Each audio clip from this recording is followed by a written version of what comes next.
after all, everything has its life expectancy.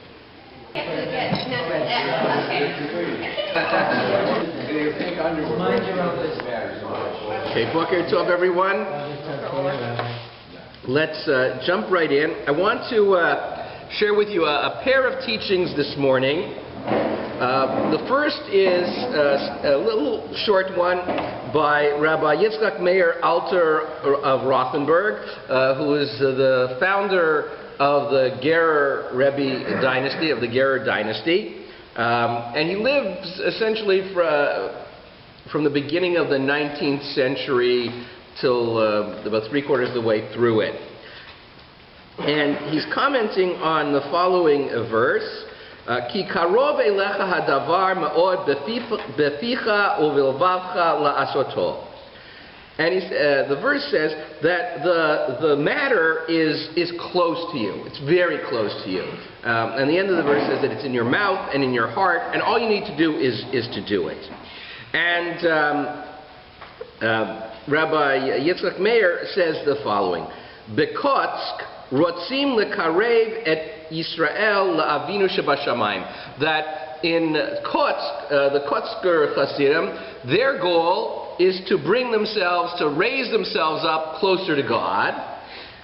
Ve'ilu beropshitz, but here in Ropshitz, rotzim lekarev et avinu shebashamayim liYisrael. The goal is to bring God closer to us. And I think what he was expressing is a fundamental difference between how we go about the process of drawing closer to God. For Rabbi Yitzchak Meir, the idea that you raise yourself up is the wrong model, I think. The idea that you raise yourself up to be closer to God means that you're taking yourself, on one level, away from the reality of the world. You're taking yourself out of the normative, out of the mainstream, out of the everyday. Whereas Rabbi Yitzchak Meir's preferred model is that somehow or other, by our actions and activities, we don't remove ourselves, but rather we bring the godly into the world. That we introduce the godly into all sorts of daily interactions, how we interact with people in the workplace, how we interact with people in the marketplace, how we interact with people in the synagogue, how we interact with our family. If we bring the godly into all of those relationships, all of those interactions, then we've really accomplished something even greater than simply just raising ourselves out of the ordinary and into the presence of God.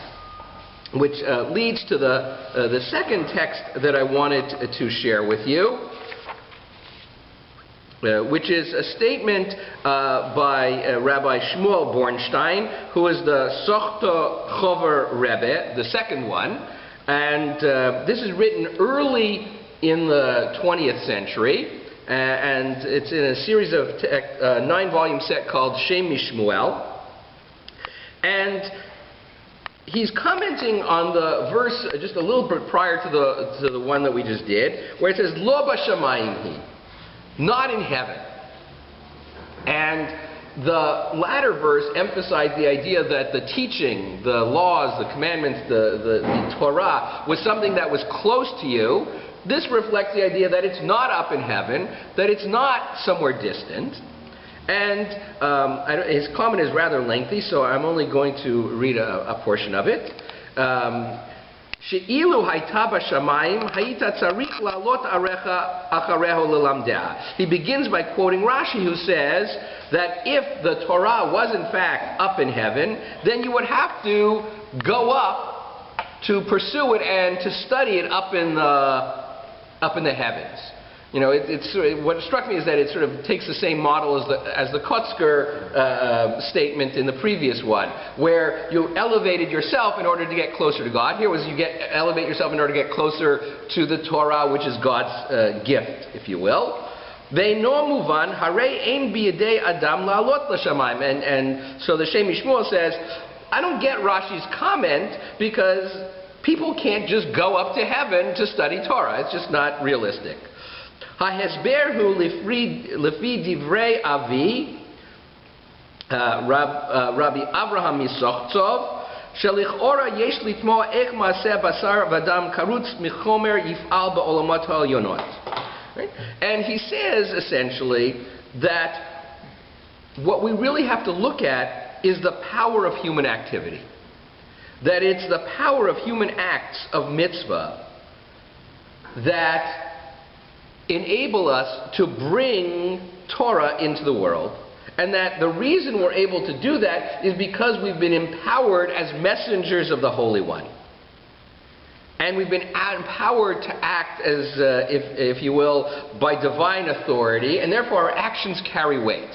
It's all, if you want, we've been deputized. And what's our task? Our task is to do mitzvot. Why? Because it's in the performance of mitzvot that we do exactly what Rabbi Yitzchak Meir, I think, was advocating, namely that we bring holiness into the world. If, when I'm going about my daily business, I follow the laws of the Torah and I conduct myself in an ethical business manner, in a moral manner, in my interactions in the business realm, then I've taken the Torah and I've taken its words and its teachings and I've brought the holy into reality, and therefore I've fulfilled my purpose, my mission, as a divine deputy. And as we prepare for Rosh Hashanah, it seems to me that part of what we're doing is reminding ourselves of our job description in the world.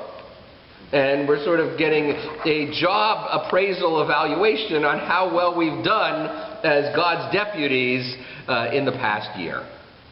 So hopefully we have been good and diligent deputies in the past year, and we will be blessed with many opportunities in the coming year to share in mitzvot and to do mitzvot together as a community. Amen. Amen. Amen.